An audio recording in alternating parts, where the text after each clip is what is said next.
Okay, all right, we're live. How's it going, folks? Chuck Holton here. Thank you for watching the CBN News Channel here on YouTube. Before I start, please go hit the subscribe button, the like button down there, and let us know that you're watching on the chat box there, where you're coming in from. So I want to talk today about the spending bill that was passed by the Congress of the United States and how it relates to American foreign policy, how it relates to, whether or not we are spending our money in the right places. Do we have the money to spend on this, et cetera, et cetera. This package came together. It was I guess an omnibus, they call it, which is not just spending for one thing, it's a spending for a whole bunch of things to try to get people on board who are specifically in favor of a certain thing, but maybe not in favor of the other things. They put them all together and sort of force them to vote yay or nay. And it's a very clunky, dangerous process. I don't like it at all. I don't like it when the government does this, because they end up putting through things that might be helpful, along with a whole bunch of pork and garbage that probably won't be helpful. And it's not a good way to do business at all. I'm in Fayetteville, North Carolina today, and it's about 2 p.m. where I am. So thank you for being on live with us. Just want to make sure that you can all see me. Got to go over here and look at the... well, it says excellent connection. I'm trying to see if I'm on. Okay, so if you can, Canada here, okay, good. King, North Carolina, hi from Chicago area, that's good. Thank you for watching. I'm not seeing my video yet. Let's see. Looks like we only have 11 views, so this might take it a while to catch up. Let's see if I can restart that. Want to make sure that everybody can see and hear me, because it's kind of crazy for me to be doing this if nobody can see and hear me. Okay, now I see myself. Okay, so I think we're good. Texas, 5x5. Okay, good. Thank you for letting me know, folks. One of the real drawbacks of these live broadcasts is that I don't really have a way to monitor myself on the other end that's very easy. And so I sometimes will be talking for 5 minutes and nobody's actually listening, which is a lot like being married, actually. But no, I'm kidding. I'm kidding, honey. My wife is modding the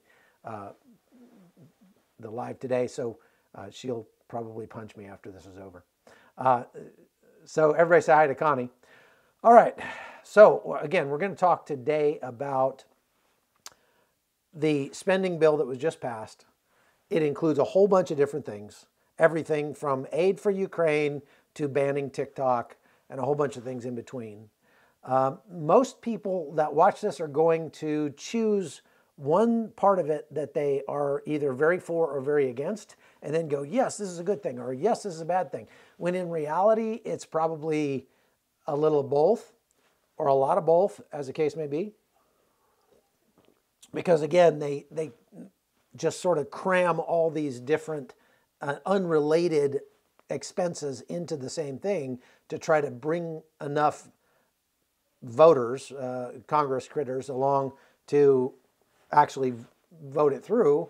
And they were able to do this. I mean, the way that this goes, having spent some time up on Capitol Hill interviewing the congressmen and everything, is that, they go around, somebody who's pushing for this bill, they go around and say, hey, we want you to vote on this bill. And then the congressperson says, well, I might vote on it, but I really would like to see some jobs for my district over here. There's this bicycle plant that really needs some funding. And they go, okay, fine, we'll throw a few million in there for a bicycle plant. We'll do that. Will that get it across the finish line for you? Yeah, okay, all right, I'll vote for it. To me, that is a very dishonest, very self-serving way to vote on things. And again, they easily and often end up putting so much junk into it that the more conscientious politicians just can't bring themselves to vote for it. So there were things in this bill that many Republicans were completely against. Marjorie Taylor Greene, for example, is so just vehemently against any money at all for Ukraine that she's just losing her mind, was setting her hair on fire over this vote and threatening to call for the removal of the Speaker of the House. Fortunately for the United States, there aren't enough people to go along with that and do that all over again. If they're just kicking people out, I mean, they're the majority. They're not going to be the majority for very long because they're just frustrating the American people by doing this. So it's a double-edged sword. If they stick to their guns, if they stick to their ethics, they're not going to vote for anything up there because there's always going to be this. It's like making cookies and putting just a little bit of dog dung in there. Just mix it in real good. You'll never taste it. But if you know it's in there, it's kind of hard to eat one. And that's pretty much a perfect description of what our politicians are having to do day in and day out, and to say nothing of the fact that they don't even really get to read these bills. They're given these bills without enough time. These are 1,500 pages easily, and they're giving them the night before the vote. There's no way they could even have a team read them in time. It is a very extremely broken system, and this is probably not going to get much better anytime soon. It doesn't matter who we vote into office. This is endemic in the U.S. political system, and it's been there for so long. It's kind of like the tax code. I mean, there are a lot of easier ways, a lot of cheaper ways, a lot of more efficient ways that we could be collecting taxes from the American populace right now instead of this 75,000 page, sort of tome of tax law that nobody can actually know for certain if they're breaking the law or not. And yet it's just like Ross Perot said many years ago, it's like an inner tube that was patched so many times that there's no inner tube left. It's just all patches now. And so the only logical thing to do in that case would be to throw out the whole system and start over again, but that is not going to happen because there are too many people who benefit and profit from the system. So let's talk about what happened in this bill. All right. We saw for months the funding for Ukraine specifically being held up by the Republicans in the House of Representatives because they just did not want to spend money helping Ukraine. And you've heard me make the case many times before that there are certainly valid reasons why one would be hesitant to send billions of dollars to any country, not just Ukraine, but tremendous corruption is not necessarily one of them. If you're talking about corruption, we ought to be looking inward and not outward at this point. There's plenty of corruption to go around in the United States system, and blaming Ukraine to be corrupt, and they're just going like, seriously, really, like that? Look at your own politics, and you can't blame them for that. I said yesterday, I pointed out that whether or not you think Vladimir Zelensky is corrupt, that he, up until recently, had a 91% approval rating inside Ukraine. He was a Trump-like figure inside Ukraine. He was literally hired to be president because he was not a politician. And some people say that as like it's a bad thing, but then turn around and say that about Trump like it's a good thing. It's like you got to be consistent. If he's a politician and that's good, that's one thing. If he's a politician and that's bad, that's another thing. You can't do one or the other. You can't switch back and forth between the two countries. Now, I'm not really here to talk a lot about Ukraine. I am here to talk more about the process of spending money, how the United States allocates money to things like this, and should we or should we not actually be doing it. Really what it comes down to is you have to ask yourself this question. Do I want the United States of America to be powerful on the world stage? Do I want the United States of America to be to have influence over how things work around the world? Or do I want to leave that spot to a country like China or a country like Russia or a country like Iran? If you want the United States to be powerful on the world stage, then we've got to be engaged on the world stage. And that's going to take basically one of two things, or three things actually. That's going to take either military force, it's going to take money donated or given to the countries we want to influence, or it's going to take sanctions or anti-money, taking money away from countries that we want to control without giving them money. Those are your three options.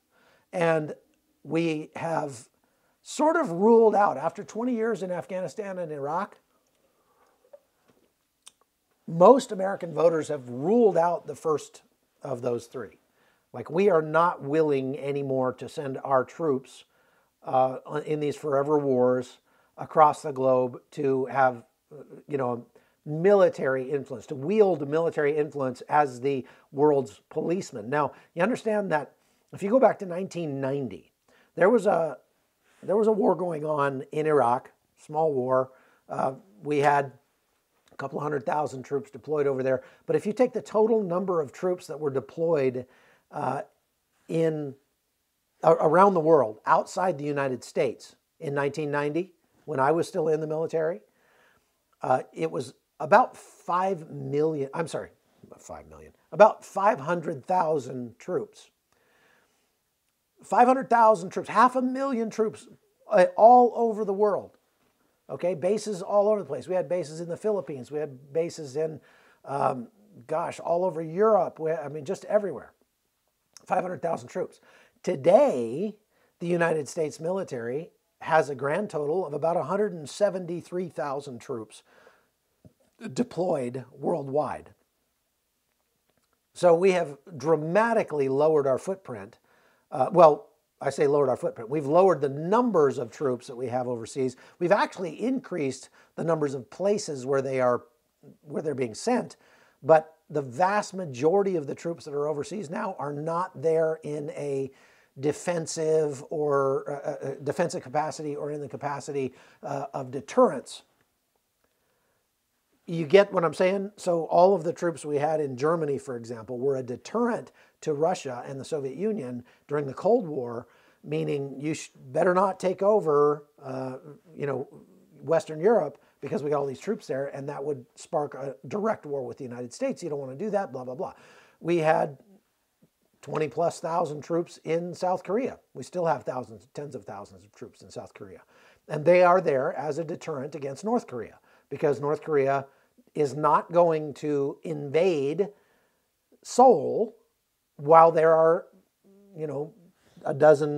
12,000 troops or more in South Korea, because that would spark a wider war with the United States, and they don't want that.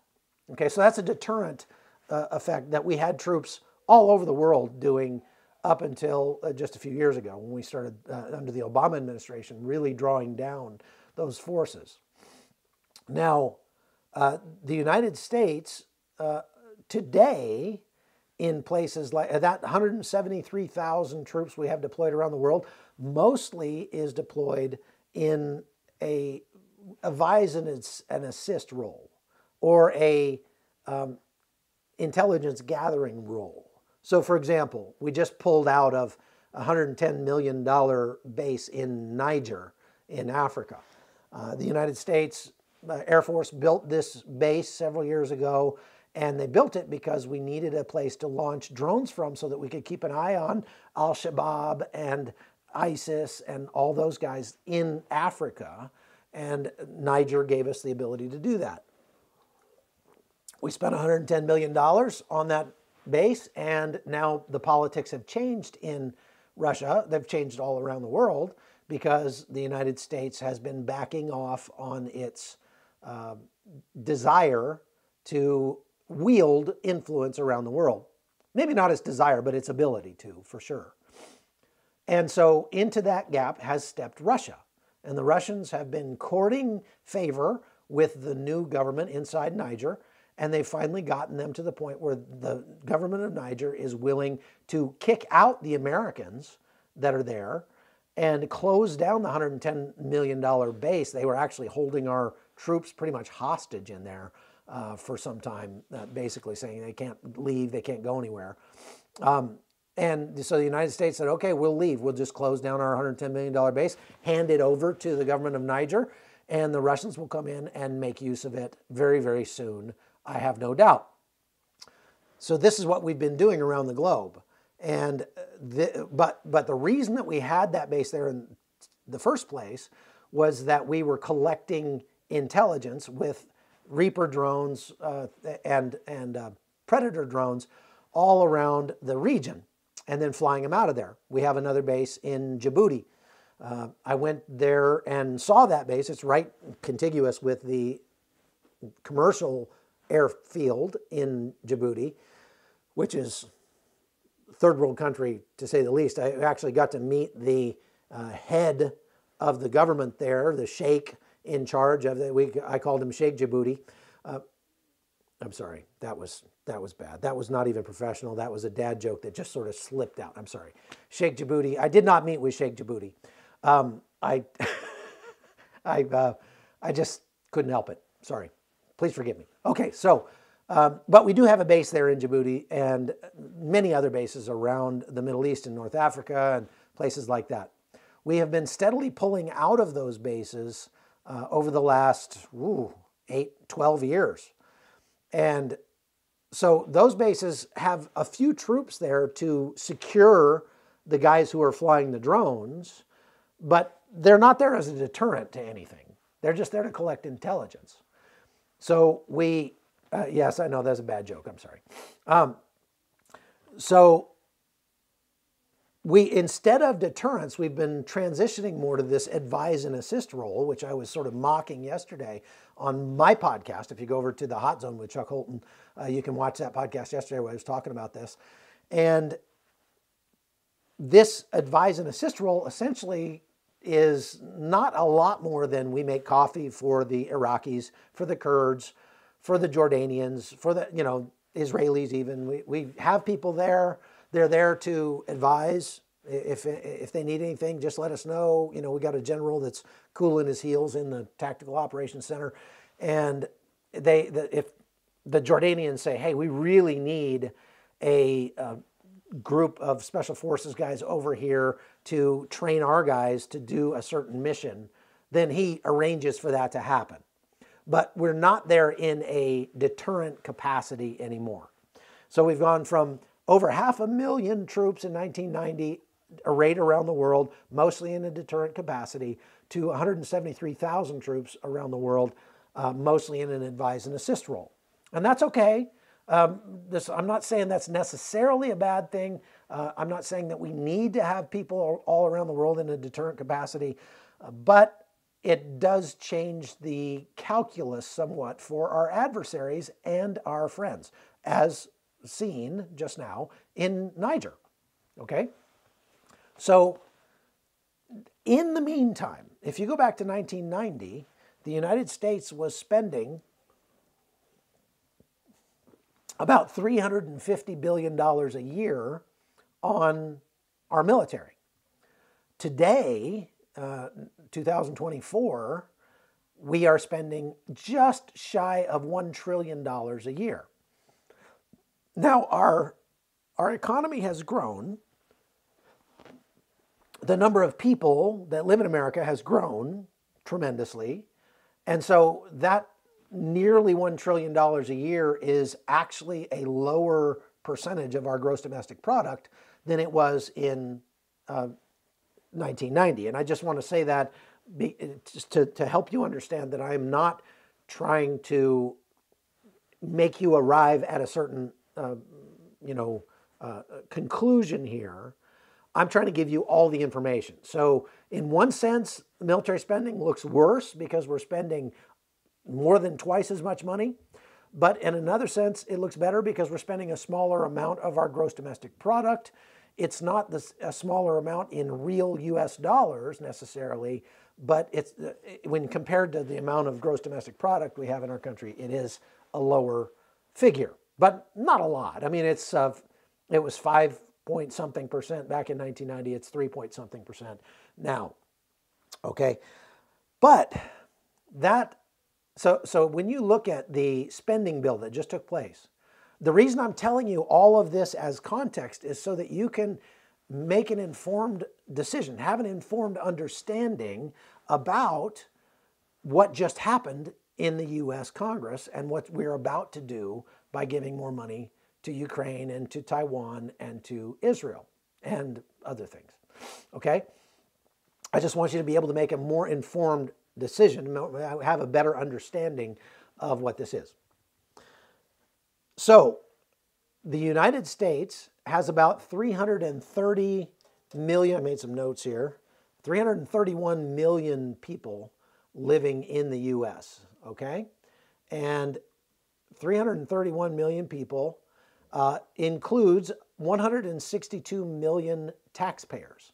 So if you calculate $1 billion, if the government wants to give $1 billion away to, say, Ukraine, that's going to cost every American about $3. So $60 billion, that would be, if you say you're a family of four, that'd be $181 per person or $725 for a family of four that the Congress of the United States just agreed to hand over to Ukraine. Now, it's much more complex than that and complicated than that because when you actually break it down and read the bill, this is not just cash. We're not just taking cash and handing it over to the Ukrainians, and they can do whatever they want to with it. What we're doing is we are giving the money to our Pentagon, much of it. The Pentagon then buys new stuff that it wants and gives away its old stuff to Ukraine. We then pay or give loans to some of our NATO allies to do the same thing. We give money to Lithuania, Latvia, Poland, countries like that.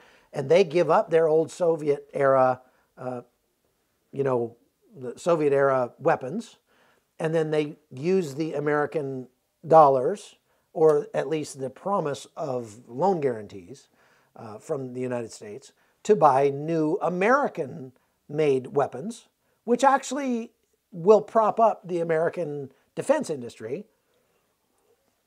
So there's an argument to be made that that's a good thing. We're taking the money that the government gets from its taxpayers and we're turning it around and plunging it back into the U.S. defense industry.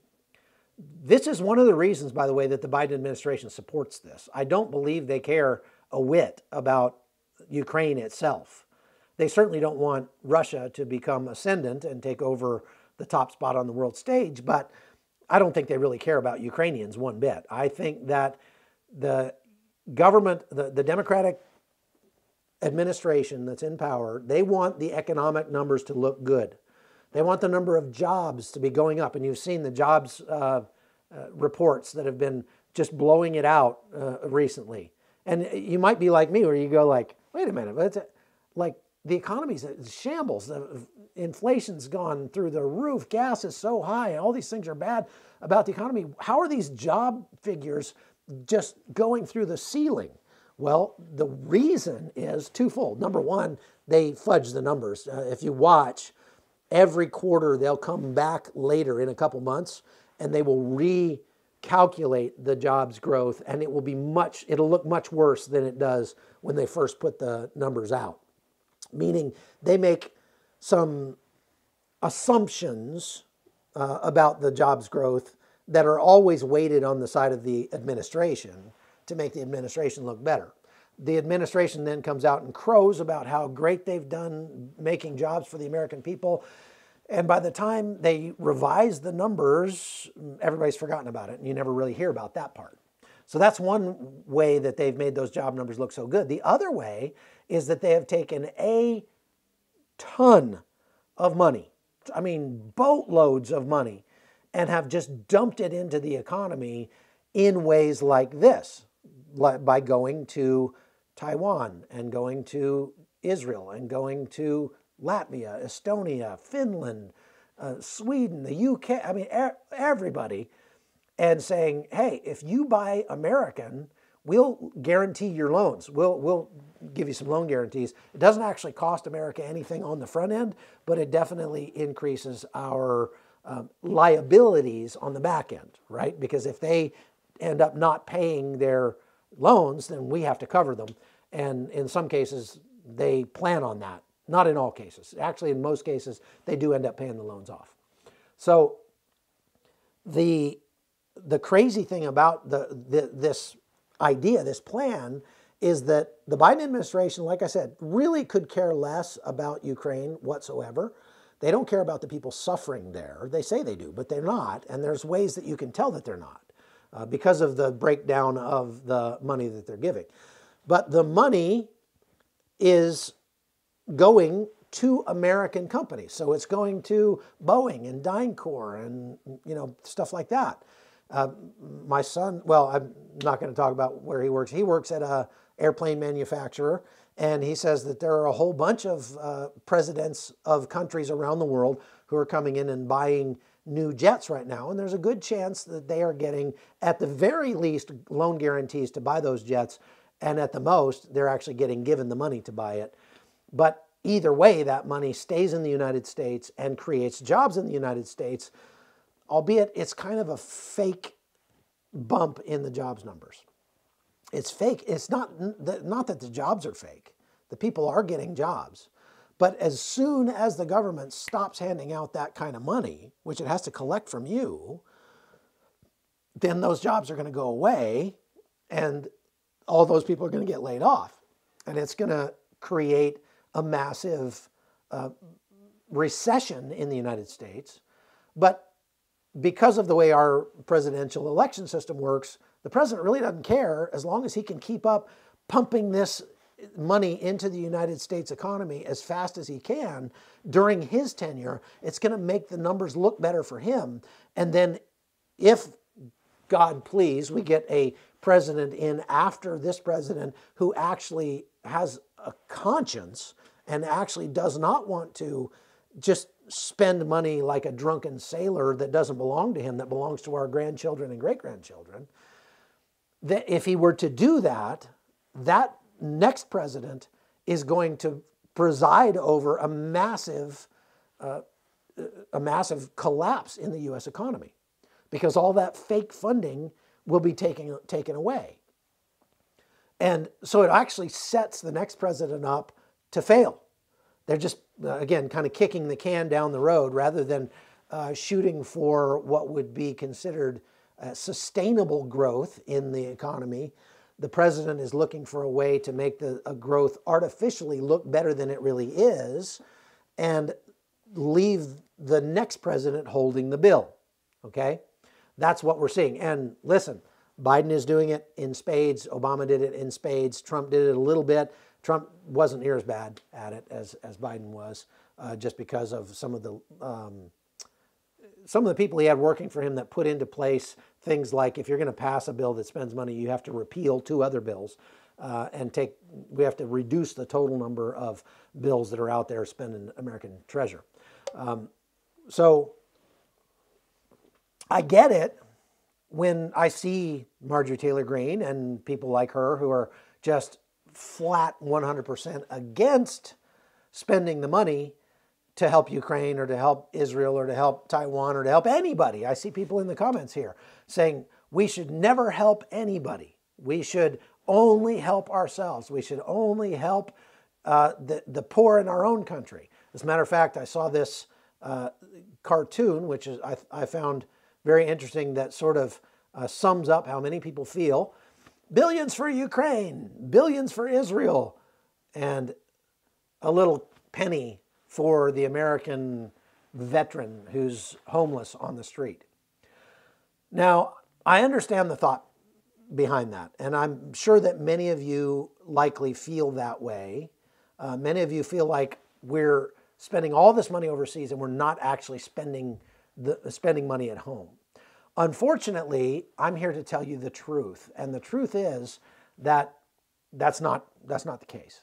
So let's go over some of the numbers about the United States budget, and let's see where America actually does spend its money. Okay, so again, keep in mind what we just decided to give to Ukraine was $61 billion. The total package for everything was $95 billion. And you might say, wow, that sounds like a lot of money. Again, what did I say? That'd be $180 from every American, man, woman, and child, including the illegal aliens who don't actually pay taxes.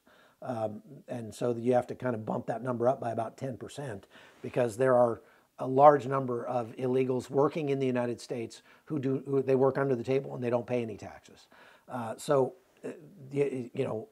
Add another $20 to that. Let's say $200 per person to fund this bill that just passed through Congress. Okay, so $200 billion. I'm sorry, I said $200 per person, $95 billion. Sounds like a lot of money. Okay. But let's talk about what the United States brings in taxes. Now, the United States currently brings in something like $4.7 trillion last year in income taxes and tariffs and things like that. Okay, so the government's total income, about $4.7 trillion, which incidentally runs about $35,000, I'm sorry, $17,000 per person. Let's see, I want to make sure I get that right. I don't want to quote a number that isn't correct. Okay, I don't know what I did with it. I had it here. Oh, okay.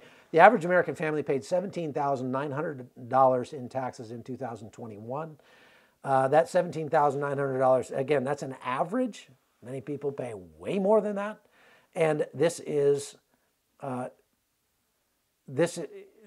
not necessarily including a lot of ways that the government hides from you the taxes that you actually end up paying. So yes, you file your taxes every year. You file your state taxes, maybe your federal taxes, whatever. But you also pay sales taxes, fuel taxes, sin taxes on alcohol, tobacco, gambling, stuff like that, property taxes, excise taxes on specific goods that are like firearms and air travel, utility taxes on your water, electrical, natural gas, internet, stuff like that, hotel taxes, communication taxes on your cell phone, vehicle registration fees, road tolls, et cetera, et cetera, et cetera, et cetera, et cetera. The government finds lots of ways to tax you that don't actually count as taxes. And that's why the majority of Americans end up paying a much larger percentage of their income than they think they do in taxes to the U.S. federal government. Okay?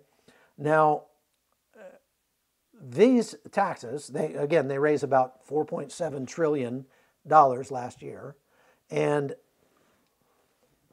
they spend a little over $7 trillion every year. So that means there's a $1.7 trillion gap in between what they bring in and what they put out. $1.7 trillion. All right? And so $61 billion for Ukraine is actually almost like a rounding error when you're talking about the total amount of money that the government is spending or is behind even, that they're not bringing in. So if you were to say, we don't have the money to give to Ukraine, you'd be right. We don't have the money to do a lot of things that we're doing. But if we were going to cut something to try to get down to at least a balanced budget, we'd have to cut $1.7 trillion from the federal budget. $61 billion from Ukraine is not going to matter a whole lot. Not going to matter much at all. Okay? So let's look at what we spend a lot more than that on in the United States. First of all, some fast facts. About 73% of what the government spends is categorized as mandatory. That means they have to pay this stuff And one of those things is interest on the national debt. Okay, so right now the interest on the, if you know the interest on the national debt, they say it's 37 trillion. It's actually a lot more than that. But when you look at what interest spending is, let's see, it's about, let's see here. The interest costs are about 663 billion, so about 10 times what we just gave to Ukraine. And by 2033, in the next 9 years, it should double to 1.4 trillion. Okay, so if we wanted to find some money, lowering the national debt would be a great way to do it. But of course, we got to come up with the money to do that. The mandatory spending, however, this is not just interest on the debt. Mandatory spending also includes Social Security, Medicare, things like that. And I don't know that there's anybody that's going to even pretend to be against, to be for cutting Social Security, because that's one of the only places in the national budget where they're spending money, sending money back to the people they took it from. Now, there's a big overhead on that. It'd be much better if they didn't take it from you in the first place. But $1.4 trillion is what they're spending on Social Security. That's 5% of our GDP, and that's going to go up to 2.4 trillion by 2023. Now, Medicare is another 1 trillion on top of that. Medicaid is $500 billion, more than $500 billion. So altogether, you're talking about $3 trillion and an additional 1.7 trillion grand total 1.7 trillion between Social Security, Medicare, Medicaid, and major health programs all combined. Now, you also have to add to that what we spend on the Veterans Administration, another place where I don't think anybody would argue about that we ought to cut spending at the VA. But the VA is very expensive, and not expensive because veterans, just abuse it or anything. It's expensive because they are fabulously inefficient. They are unbelievable inefficient, okay? And so the veteran spending is, let me see here. Whoop.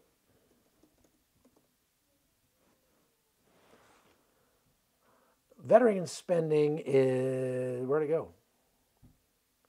170 billion on top of everything else. So now we're talking about getting close to $2 trillion for Social Security, Medicare, Medicaid, Veterans Administration, okay? Now, the only thing in the federal government that they spend more on than besides interest is those two things of Social Security and Medicare. Now, so interest is now the number 3 expenditure in the U.S. federal budget. Now, let's talk about something that may make some of you a little upset, and that is what they call entitlements, okay? These entitlements you're talking about things like SNAP benefits. You're talking about things like unemployment. You're talking about things like, medical care for people who are not old. They didn't put into the system. They just can't afford to pay. And so they get lumped in with that. Those entitlements fall under what's called other and income security. And you're talking there about over $850 billion. If we throw education in there, that's another 162 billion. And if we throw government retirement plans in there, I would not put them in that category because they earned those retirement plans. But that's another 200 billion. So you're talking about, okay, now this is where I think we could start to find some money to do some better things with, okay? We could start to find some money. If you're talking about over $800 billion between SNAP benefits and things like that, unemployment benefits, other programs to help people with income insecurity for the poor and things like that. We could find a lot of money. Well, here's something that you might not know. If you look at welfare use by immigrants in the United States, including naturalized citizens, legal residents, and illegal immigrants, but the numbers are much, the number of illegal immigrants now is much higher than it was, by about 7 million since Biden took office. Back in 2022, they did some research on this, a survey of income and program participation, SIP, and they found that 54% of households headed by migrants, again, that's not just illegals, that's naturalized citizens, legal residents, and illegals, but 54% of those households used some sort of income assistance program, okay, like SNAP benefits, things like that, okay? So if we've got 7, now the lower you go down on the income spectrum among that group, the higher the percentage gets.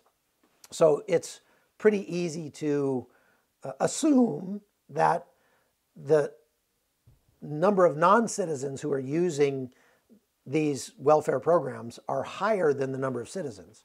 And it turns out that's true. This SIP study shows that 59% of illegal immigrants and non-citizen households use major welfare programs in the United States. And one of the things about this is that I have done a lot of reporting on this. These migrants have no problem whatsoever using these entitlements and having a job. Now, you're not supposed to be able to have a job and get those benefits, but they know how to game the system. They help each other figure out how to game the system. And when they do that, I know a lot of migrants. I've talked to a bunch of them. I've gotten to know them. I've kept in touch with them as they've gone into the United States. And I could tell you that most of the ones that I've met, most of them, are actually taking advantage of government programs and working under the table, whereby they pay no taxes on those programs or on their income. And so if we were to just make it illegal for these households to receive welfare benefits, well, you're talking about literally billions of dollars. We could likely pay, again, it's more than $850 billion in all these programs, and it's lumped in with a bunch of extra stuff.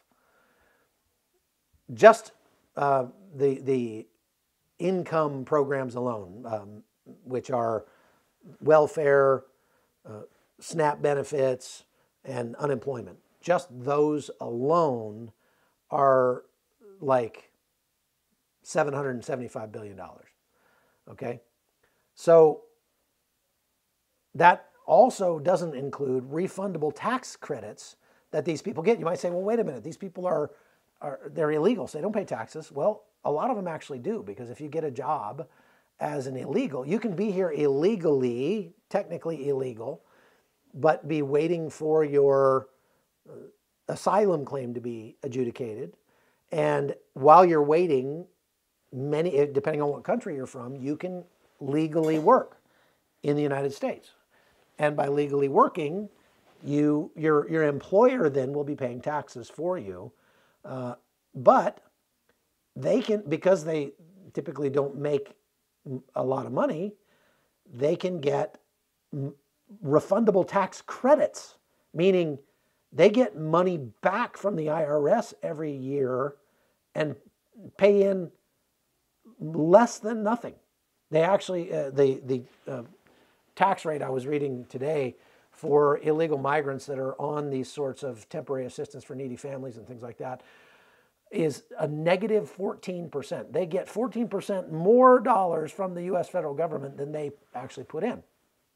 That's those who are actually paying taxes, and millions of them are avoiding paying taxes altogether. They either don't file or they just work under the table. A lot of them that I found do that. If that doesn't make you mad, folks, I don't know what will.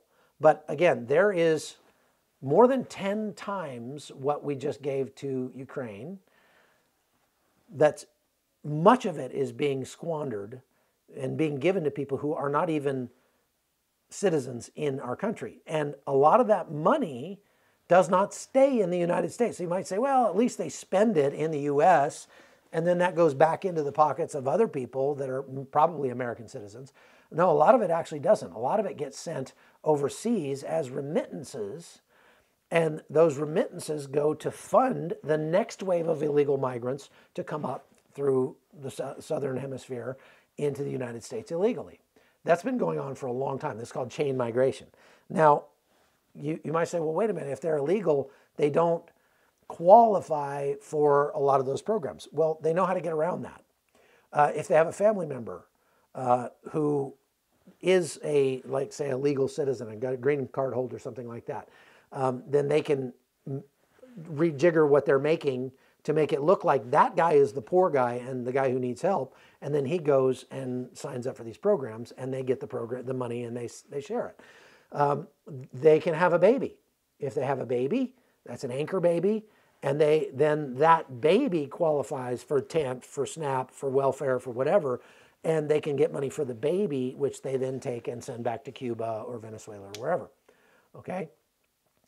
So all of that to say, there is so much waste happening in the U.S. system.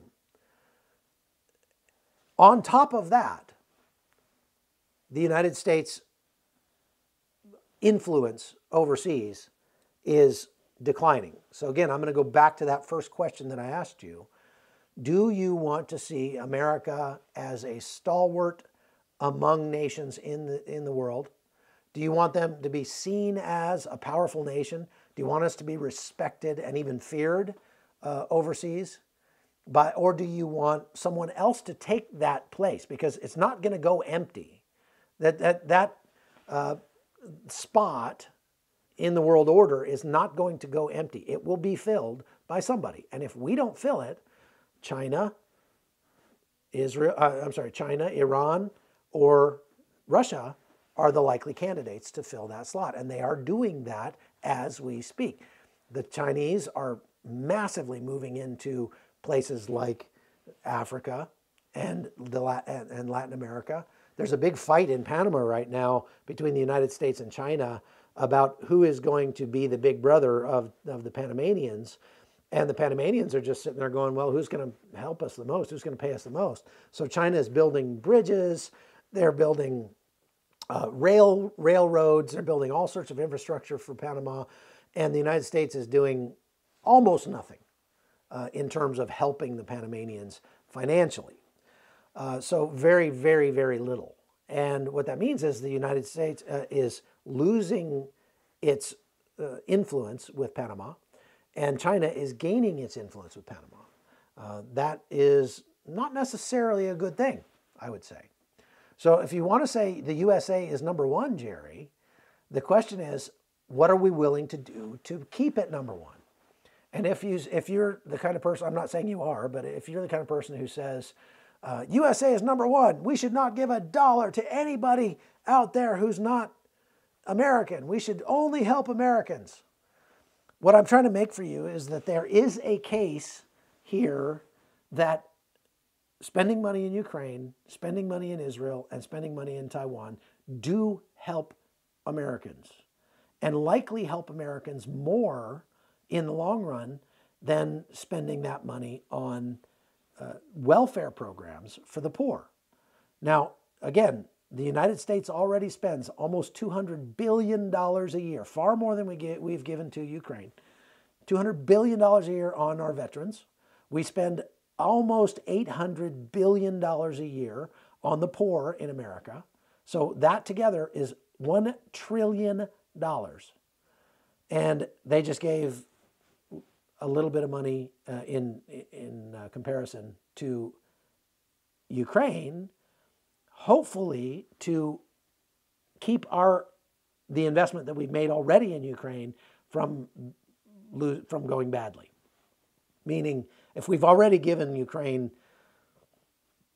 it's something like $75 billion in total money, and about $47 billion of that is military aid. If we've already given them that much money and then we sit there and we pull back and watch them lose to Russia, then we've just wasted a tremendous amount of money, just like we did in Afghanistan. If you are disgusted by what you saw Joe Biden do in Afghanistan, pulling out, leaving $86 billion to the Chinese and the Taliban, because the Chinese came in immediately and took a lot of that. If you're unhappy about that, then you should probably be for giving some money to Ukraine, because Ukraine, even if they lose, now I can see the arguments coming already. Ukraine cannot win against Russia, and that remains to be seen. Nobody knows that for sure. They certainly are fighting an uphill battle, but they've been fighting a majorly uphill battle since day one, and they're still fighting. So far, they've not lost. And so far, even if they lose, they have managed to so degrade and damage the Russian military that the Russian military is going to take at least 10 years, probably more, to recover. The Russian military is incredibly, in very, very bad shape. They've lost virtually every tank that they had functioning at the beginning of the war. They've had to go back into storage and pull tanks out that are literal museum pieces, like T-54s and stuff like that, and put them into the battle. And there's good reasons for doing that rather than putting in their remaining T-90s or whatever. They're trying to save their remaining modern tanks. And it's really hard to put a T-90 into service if you don't have the Western components, microchips and lenses and optics and things like that to put into that T-90 tank. So they have to go with the T-62s and whatever, right? But they still have a bunch of those left. But the fight in Ukraine has thus far essentially cost 0 American lives, and it has dramatically degraded the Russians' ability to fight. This is why I'm not really concerned that the Russians are going to just take over NATO countries. And that's not really the argument that's being made here. The argument that's being made is that if Russia is allowed to take Ukraine, they could still attack, Poland or Lithuania or Latvia or Finland or something like that. And then the United States very well could get involved directly in fighting against Russia. So they see their best chance of not fighting against Russia to be helping Ukraine at least keep Russia tied up for the next few years. And so I don't think the Biden administration really cares one way or the other whether or not they win. They just want two things out of Ukraine. They want to send them enough military hardware that gets made in the United States to create jobs that they can claim in the U.S. And they want to degrade the Russian military.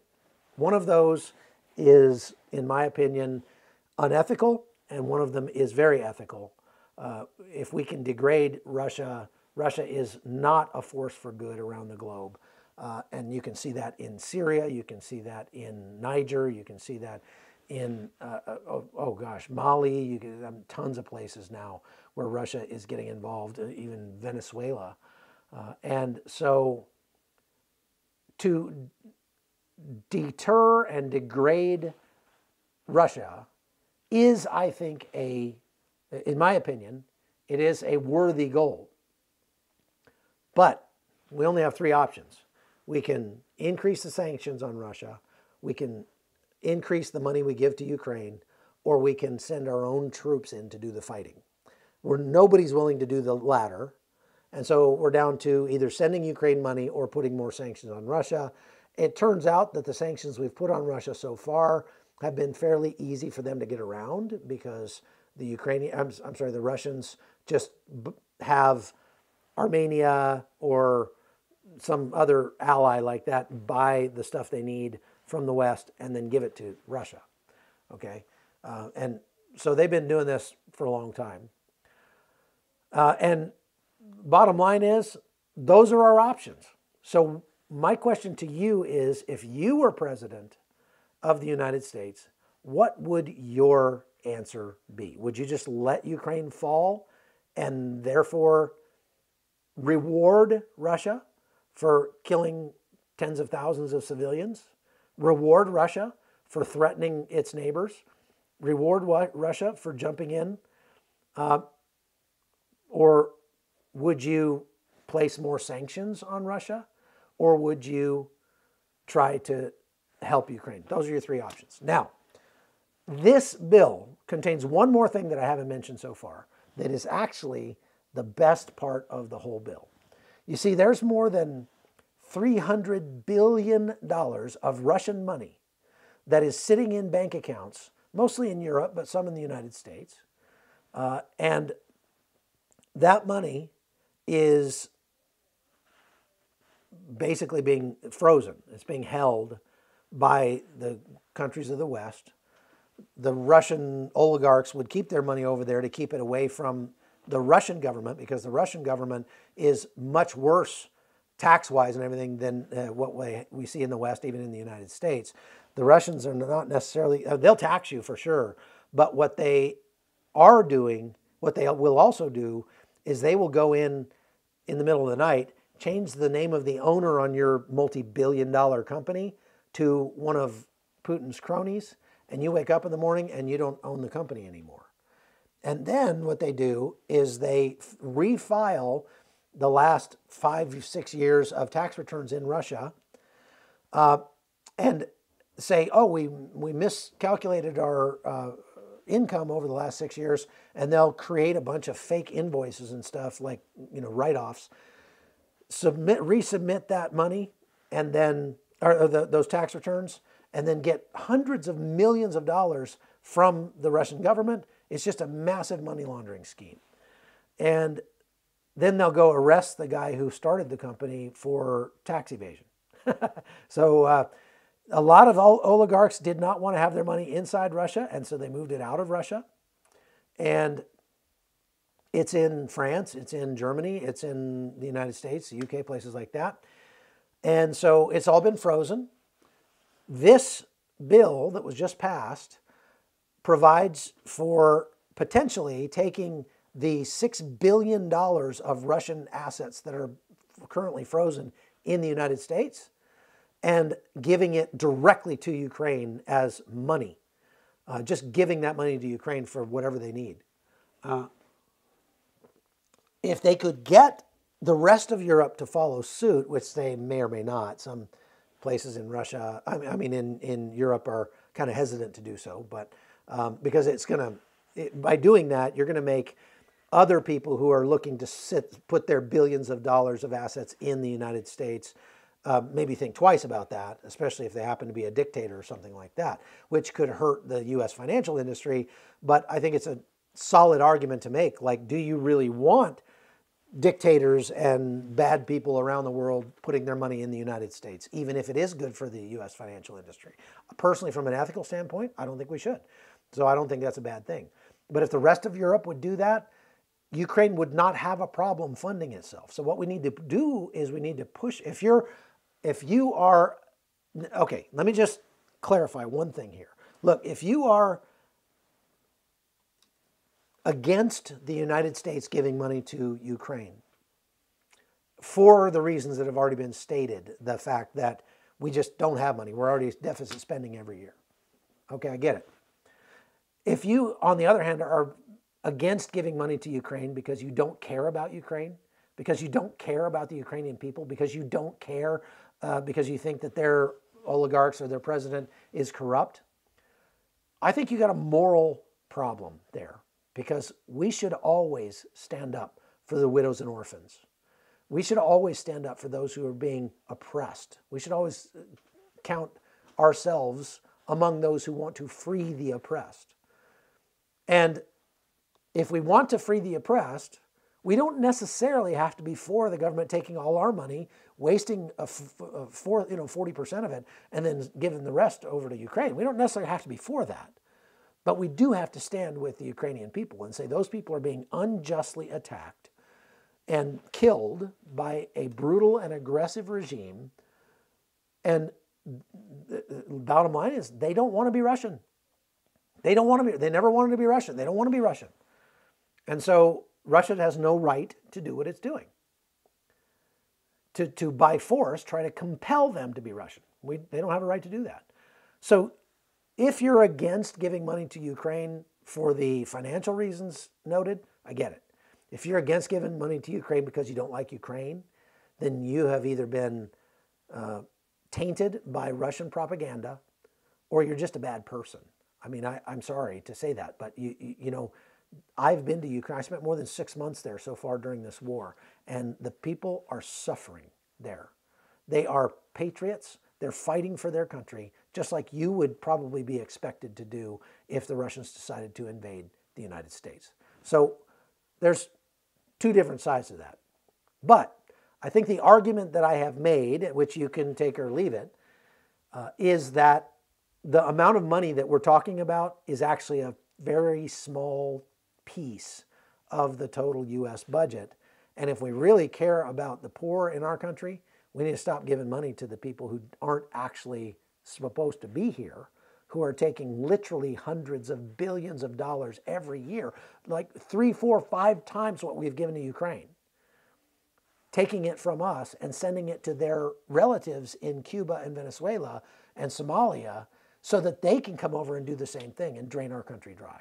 That should be that's my ethical stand on this, okay? Now, here's a question. Does the USA keep track of how our allies spend the money we give them? Yes, we do. And like I said, Candy, most of that money that is earmarked for Ukraine actually goes it never leaves the United States. It doesn't go to Ukraine and then come back.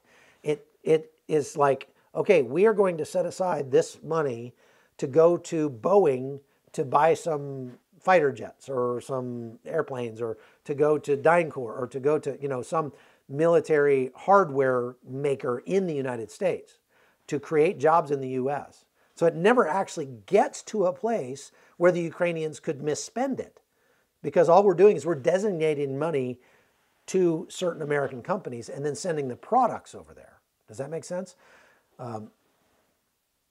Yeah, you say Ukraine is not a nationality, VR. Well, you know what? The Ukrainians disagree.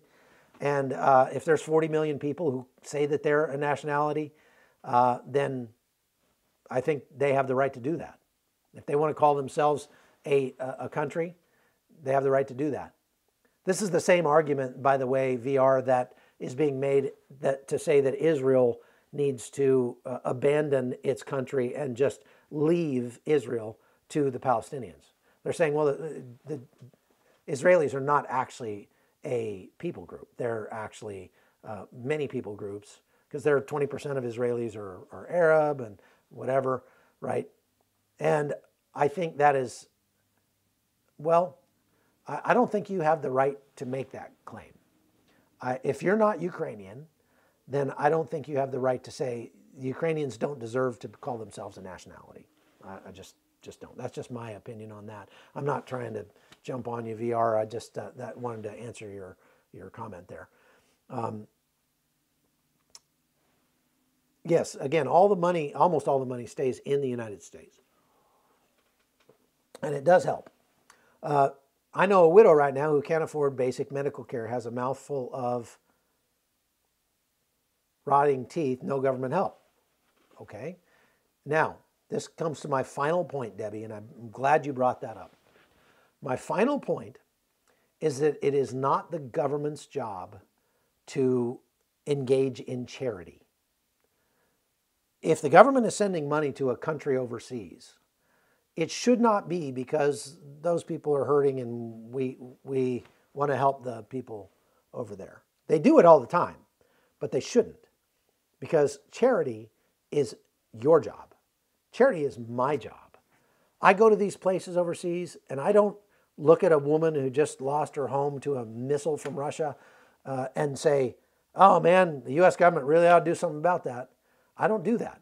What I do is I reach into my pocket and I pull out some money and I hand it to her and try to help her directly, because charity is always the job of the individual.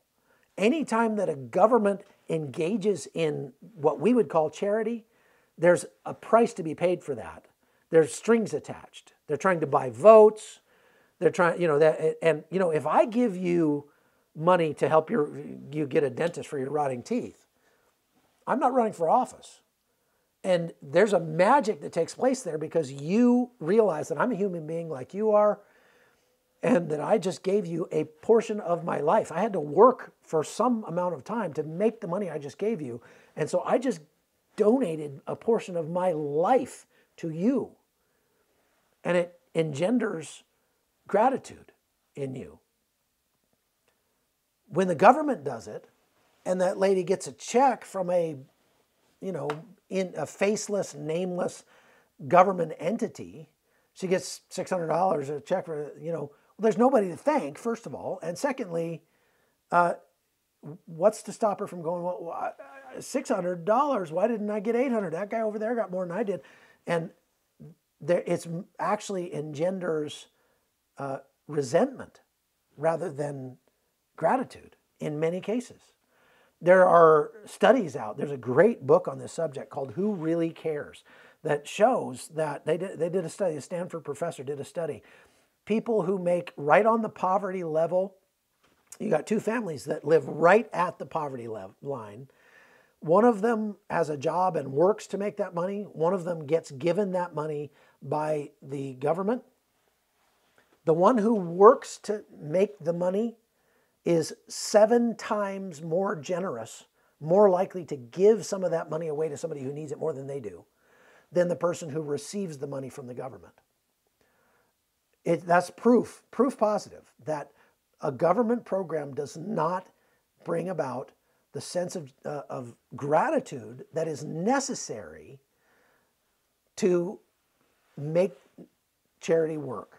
And so the government, when it tries to do charity, what it ends up doing is exacerbating the problem it's trying to address, making it worse, and that obviously is not a good thing. Okay, there's a whole lot more to this.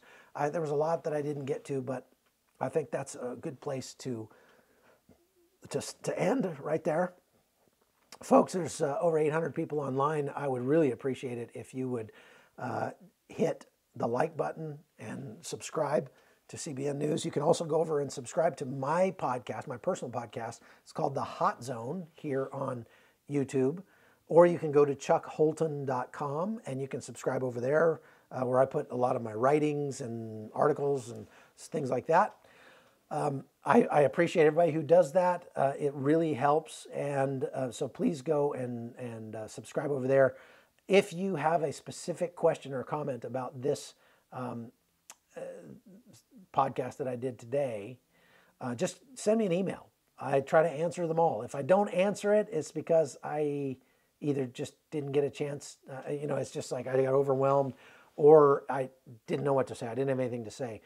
If I'm very short in answering your questions, because I got a lot of them to go through. So don't be upset if I'm kind of curt in my replies.